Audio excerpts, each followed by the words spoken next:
तर मित्रांनो, आज आपला दिवस 7वा आहे। यामध्ये आपण पूर्णपणे काम केलेलं आहे। तर आपलं फरचीचं काम होऊन आपण साफसफाईसाठी सांगितलं होतं लोकांना। त्याच्यानंतर साफसफाई पण पूर्णपणे आणि व्यवस्थित झालं होतं। त्याच्यानंतर आपण पाठीमागील जे दरवाजा होता तो आपल्याला बनवायचा होता, म्हणून लवकर तो दरवाजा बनवून घेतला। त्याच्यानंतर कलरचं वगैरे काम सुरू होतं।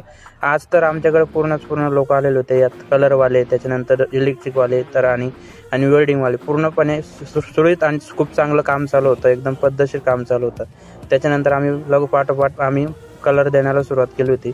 त्याच्यानंतर गोपी भाऊ पण एकदम जबरदस्त आणि चांगलं काम करत होते, लक्ष्मण भाऊ पण बसलेले होते याच्यासोबत। आणि याच्यानंतर आम्ही किचनचा जो भाग होता तो आपल्याला बघायचा होता। तर तुम्ही इथं बघू शकता, अतिशय सुंदर असं आपण किचनचा सेटअप सुरू करणार आहोत। याच्यामध्ये आपण पूर्ण किचन आणि चांगलं व्यवस्थित राहणार आहे आपलं, पूर्ण स्पष्टपणे आणि छान सुंदर असं। आणि याच्यानंतर मी पण थोडासा हातभार लावा म्हणून मी आज या खिडकी तर मित्रांनो, जे खिडकीचं जे कामचं कलरची जिम्मेदारी ती माझ्याकडे आली होती आणि ते पूर्णपणे जिम्मेदारी मी निभावली।